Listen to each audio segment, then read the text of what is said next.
I wish the screen between you and I is perfect. I love telling stories.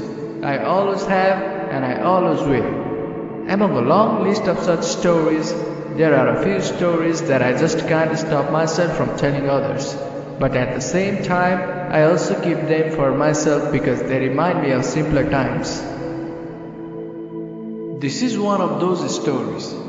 It was monsoon season in 2012, Kathmandu, Nepal. It wasn't anything out of the ordinary, just the same as every year as far as I could remember.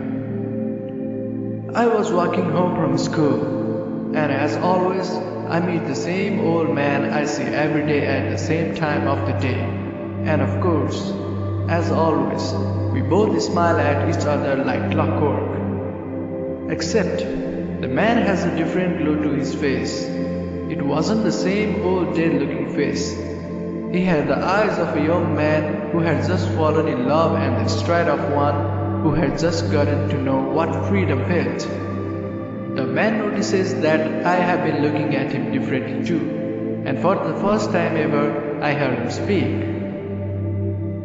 He spoke in the most enigmatic way you could speak in Nepali, and all he said was, "Where do you go?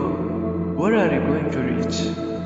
And in this, all I could do was be surprised at his question, and not knowing what I wanted to say, I just walked past him with confusion all over my face.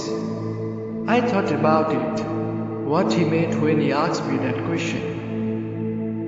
So, I waited to see him the next day, and everything happened exactly as the day before.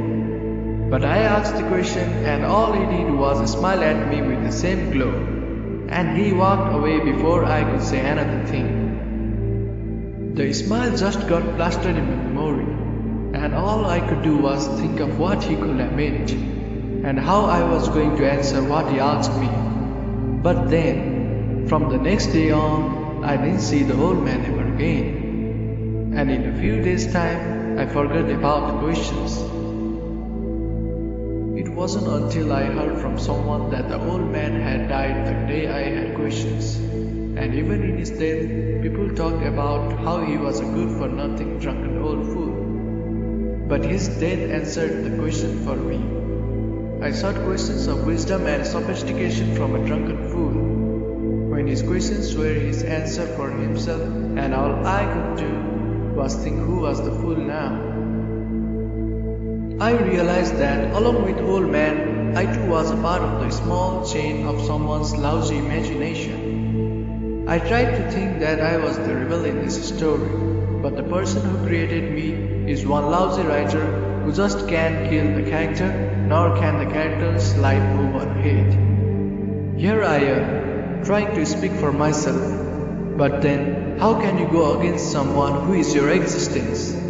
I tried, and maybe I succeeded, maybe I failed.